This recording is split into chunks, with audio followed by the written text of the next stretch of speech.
Bienvenidos una vez más a este domingo tan hermoso.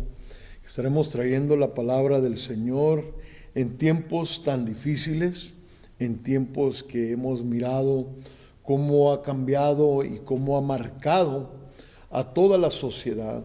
Es más, al mundo entero lo ha cambiado. No nomás hizo un cambio, sino que ha marcado una huella en toda la nación y globalmente, se podría decir. En esta tarde te agradezco por acompañarme.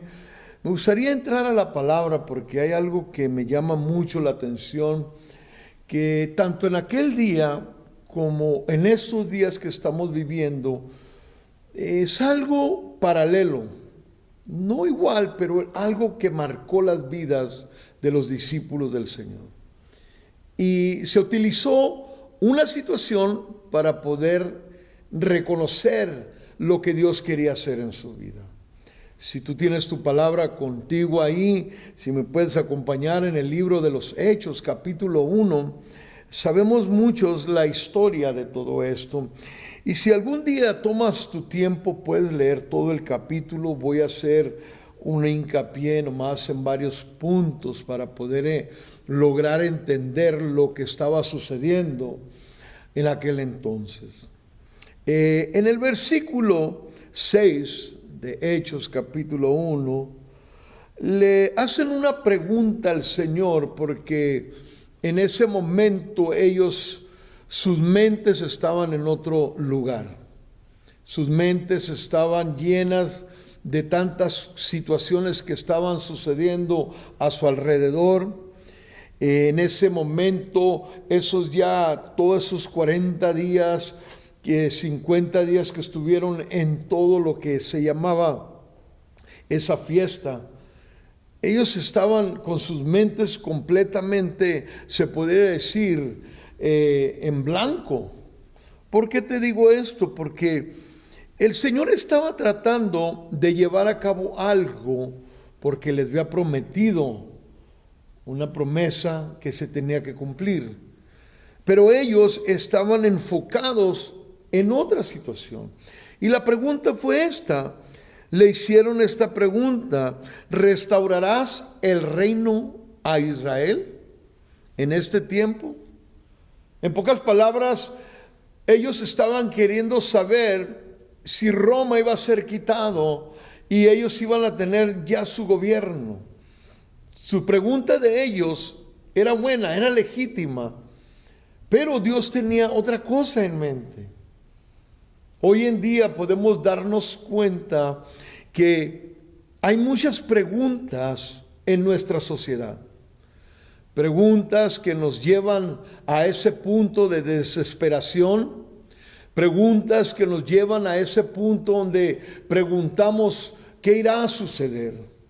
Así como en aquellos años, cuando ellos le hicieron esta pregunta a nuestro Señor Jesucristo, muchas personas ahorita se encuentran haciéndose, si no es una pregunta, son varias preguntas, porque no saben qué va a suceder después de toda esta crisis, de todo este virus, de toda esta pandemia del COVID-19. Y se me hace interesante porque el Señor estuvo con ellos varios años explicándoles y enseñándoles, preparándoles, pero ellos no ponían atención. Su mente estaba enfocado en lo político. Su mente estaba, por decir, en otro lado. Tenían otras cosas en mente. No lo espiritual, ni lo divino, ni la palabra de Dios. Ellos lo que querían una respuesta en: ¿vas a quitarnos a Roma de encima?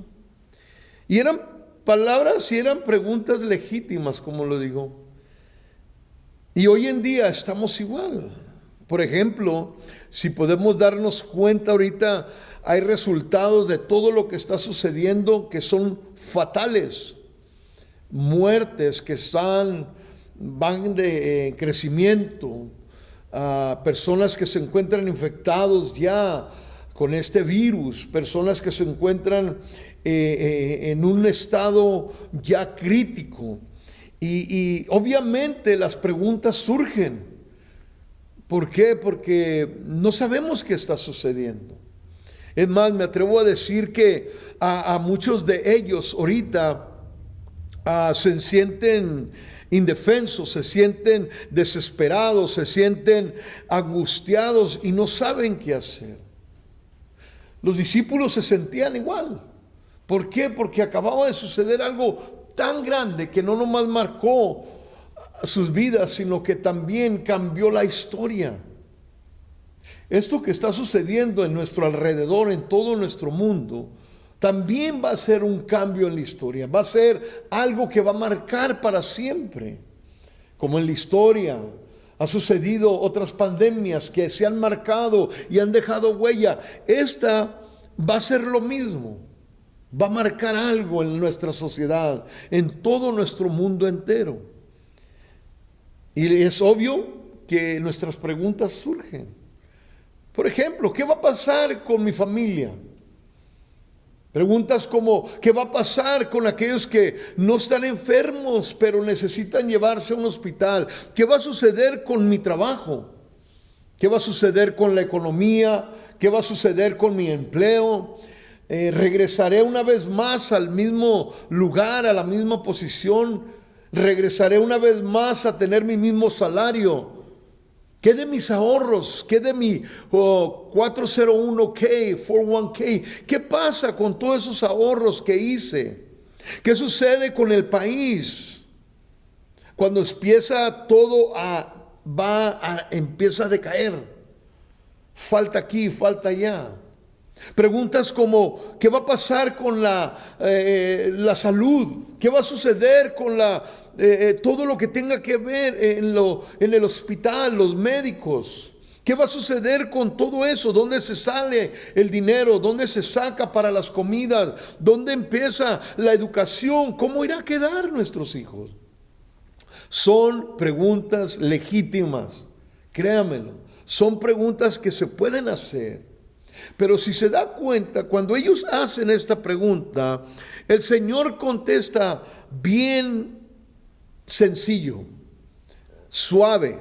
Una de las cosas que me agrada de nuestro Señor Jesucristo, que siempre respondía con una calma. Y Él le responde así en el versículo 7, les dice: no os toca a vosotros saber los tiempos o las sazones. En pocas palabras les estaba diciendo, mira, no se preocupen por el tiempo, la fecha, la situación. No pongas tu enfoque en qué tanto va a durar esta situación o el calendario, le estaba diciendo él. Él no quería, una de las cosas que él quería que ellos se enfocaran, que no se perdieran, que no se distrayeran, que pusieran su enfoque en lo espiritual. Muchos hoy en día, nuestra iglesia lamentablemente ha sido distraída con muchas cosas. El entretenimiento en nuestras iglesias ha sido algo que se ha permitido y se ha salido fuera de control. La diversión en las iglesias ya es como un campo de juego, ya no es lo que Dios había iniciado. Otra de las cosas es un pasatiempo. Para muchos nomás vienen y a pasar el tiempo. Han sido distraídos. Ya la iglesia es como un recreo. Se ha olvidado. Hay que recordar que cuando uno viene a la iglesia, uno viene a aprender de Dios, de Jesús. Nuestros hijos vienen a ser educados en su palabra, no a cuidárselos. La gente no ha logrado entender por qué, porque han sido distraídos. Ellos estaban enfocados en un calendario y él les decía: no te corresponde a ti saber el tiempo, las fechas. Yo lo único que pido es que seas obediente y que te mantengas fiel. Ellos sabían que Jesús tenía muchas cosas todavía que enseñarles, pero su enfoque era otro. No puedo dejar de pensar cuando en ocasiones yo llevo a gente a centros de rehabilitaciones y así están muchos de ellos. Muchos de ellos, cuando yo les digo, verdaderamente quieres cambiar tu vida, quieres salir de la droga, quieres salir de la pornografía, quieres salir del alcoholismo, de la marihuana, de todas esas cosas. Y cuando ellos me dicen que sí quieren el cambio, cuando yo les digo y les ofrezco el cambio que es Cristo Jesús a través de un centro de rehabilitación, lo primero que me dicen muchos de ellos: ¿cuánto tiempo dura? ¿Te das cuenta? Así estaban los discípulos.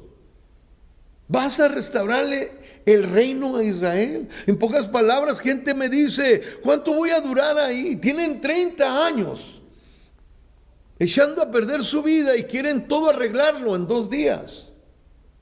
Y Jesús nos dice a nosotros como iglesia: yo no te quiero decir fechas, yo no te quiero decir tiempos, yo no te quiero poner una hora. Yo no quiero que te distraigas de lo que yo quiero hacer a través de esta situación. A través de lo que estaba sucediendo en aquel entonces, Dios quería llevar a cabo algo que ellos lograran entender.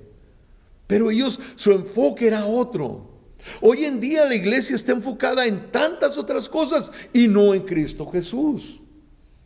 Por eso muchos, me atrevo a decir que un 90% de cristianos tienen temor. ¿Por qué? Porque sus raíces no están bien puestas en Jesús. Porque la iglesia era una diversión, era un entretenimiento, era un recreo, era un pasatiempo. Era, en pocas palabras, a venir y perder tiempo. Y ahora cuando suceden estas cosas, lo primero que hacen es: Señor, ¿cuánto tiempo va a tardar esto? ¿Qué tanto va a durar? ¿Hasta cuándo vas a quitar este virus? Era lo que ellos estaban haciendo, cuestionando por qué. Y ahorita hay cristianos que se encuentran en esa manera de pensar, en esa forma. ¿Por qué? Porque nunca hicieron de Jesús su todo. Aunque estaban en la iglesia, ellos anduvieron con el Señor, pero si te das cuenta, su mente estaba en otro lugar. Hoy en día nos encontramos así.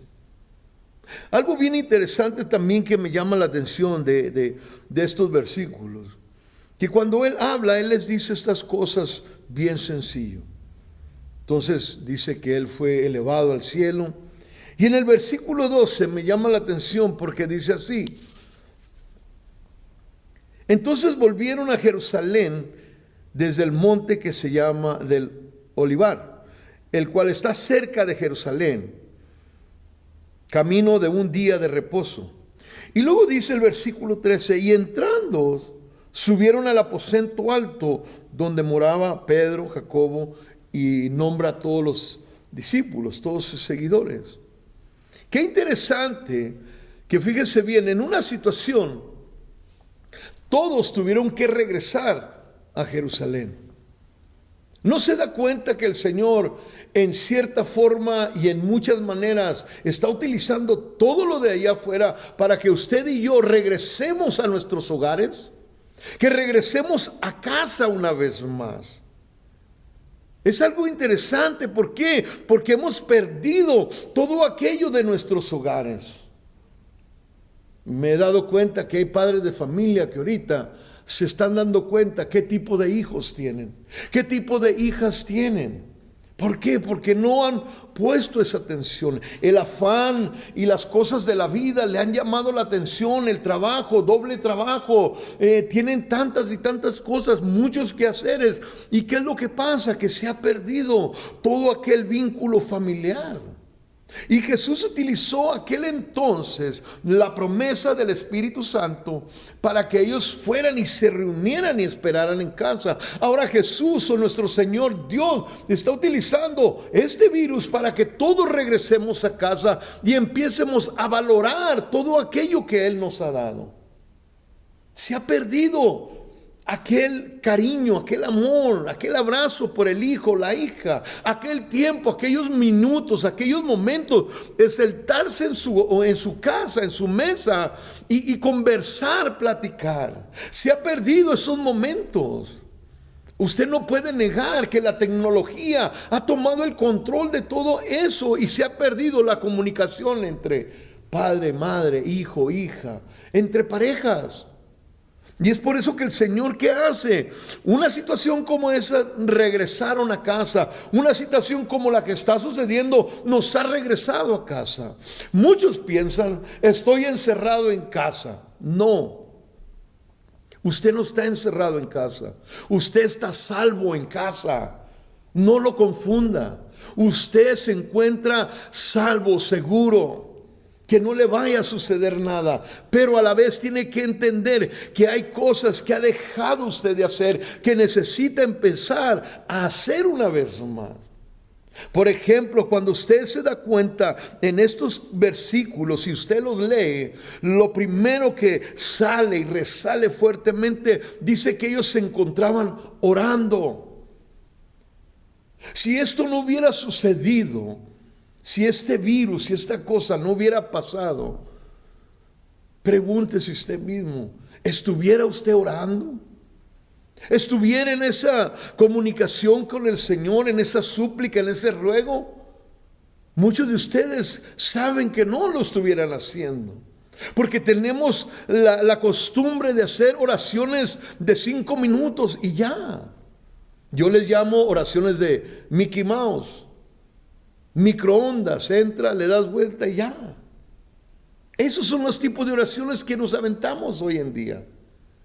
Y Dios nos ha regresado, ¿para qué? Para volver a tener esa intimidad primeramente con Él y luego con nuestros seres queridos, nuestras familias. Dele gracias a Dios que aquello que está sucediendo ha hecho que una vez más volvamos a retomar aquello que hemos dejado de hacer.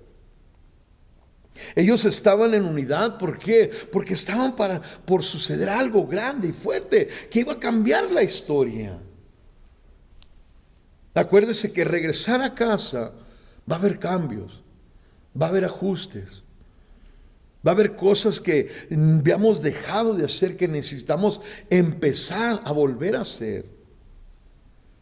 Otra de las cosas que me llama mucho la atención, que dice ahí en el versículo 15, que Pedro se levantó y él empieza a recordar lo que se había escrito anteriormente en el Antiguo Testamento.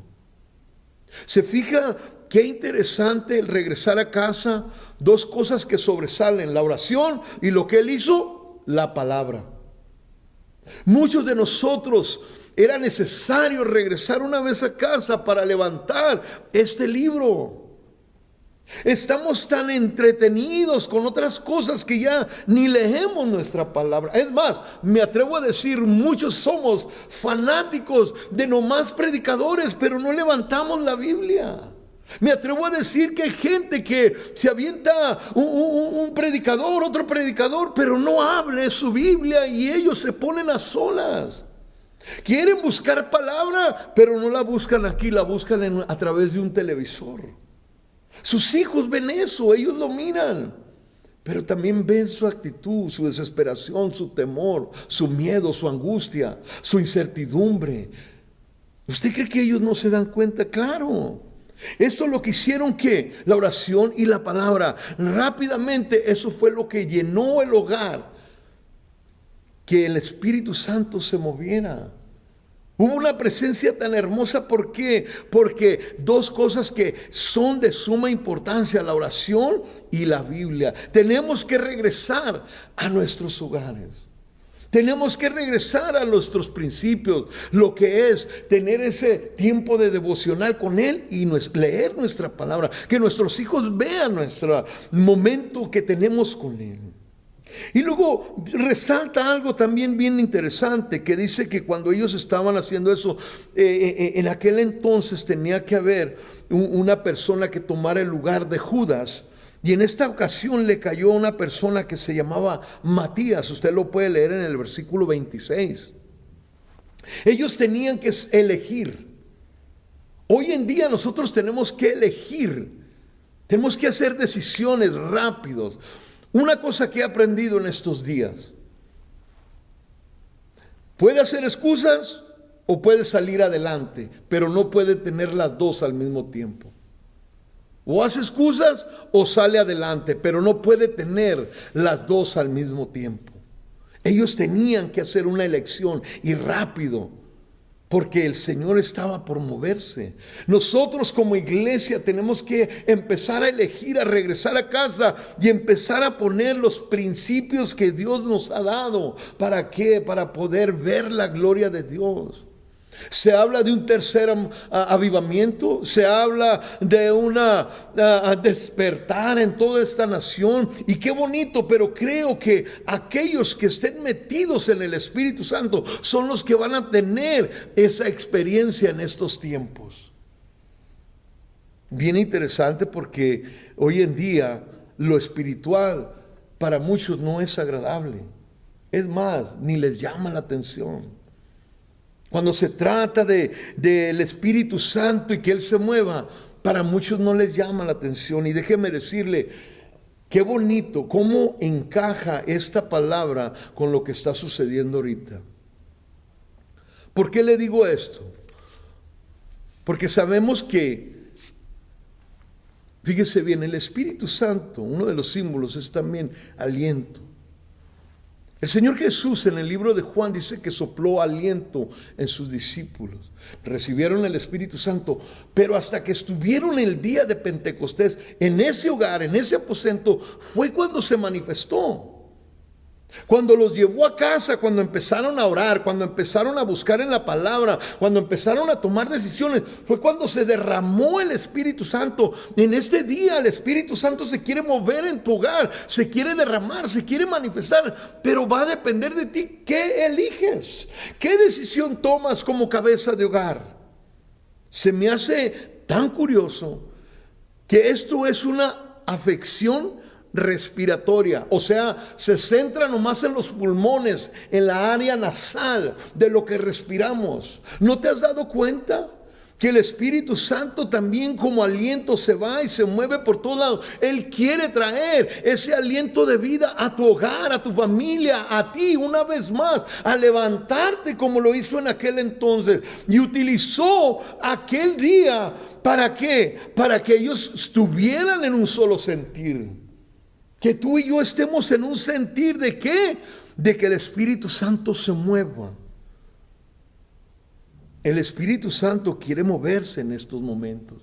Él quiere que tú te des cuenta de que hay algo más grande que todo esto. Él sabe lo que está sucediendo y sabe lo que está por pasar. Tú y yo tenemos o excusas o podemos salir adelante, pero no podemos tener las dos al mismo tiempo. Ellos le hicieron la pregunta, ¿por qué? Porque estaban preocupados por la política. Tal vez tú estés preocupado por lo que está allá afuera. Pero Dios quiere enseñarte que hay algo más grande que todo esto. Que en su palabra divina te quiere demostrar un futuro mejor. Él le responde sencillamente, no te preocupes. En pocas palabras le estaba diciendo, sea obediente. La tercera cosa, tuvieron que regresar a casa. ¿Te das cuenta que ahorita que hemos estado en nuestros hogares no estás encajonado, sino estás a salvo? Entiéndelo. Tú y yo estamos a salvo. ¿Por qué? Porque la oración y la palabra es necesaria, es de suma importancia. para que tú prediques y hables de Jesús, que testifiques de lo que Dios está haciendo. Y la cuarta cosa era tener que elegir. Es una decisión que todos tenemos que hacer. Como te he dicho, yo sé que todo eso es real. Y yo sé que mucha gente está sufriendo. Pero necesitamos hoy en este día sentarnos y ver qué es lo que quiere hacer Él. En vez de preguntarte tantas cosas, ¿por qué no le preguntas mejor a Él qué quiere hacer en tu vida en momentos como este? ¿Qué quiere hacer con tu familia en esta situación? Que Dios te bendiga en esta tarde. Te amamos. Yo pido al Señor que continúes buscando de su presencia. Busca a Jesús. Si tú estás ahí por primera vez y no conoces a Jesús, todo lo que tienes que hacer es pedirle que entre en tu corazón. Que reconozcas que eres un pecador. Que reconozcas que lo necesitas, que murió por ti, al tercer día resucitó y que Él vive en este momento. Invítalo a tu corazón. Tú lo puedes estar haciendo solo ahí donde tú estás. Avísanos, dinos si lo has hecho. Queremos también celebrar contigo, porque serías parte de nuestra familia. Que Dios te bendiga y muchísimas gracias. Nos esperamos para la otra semana. Amén y amén.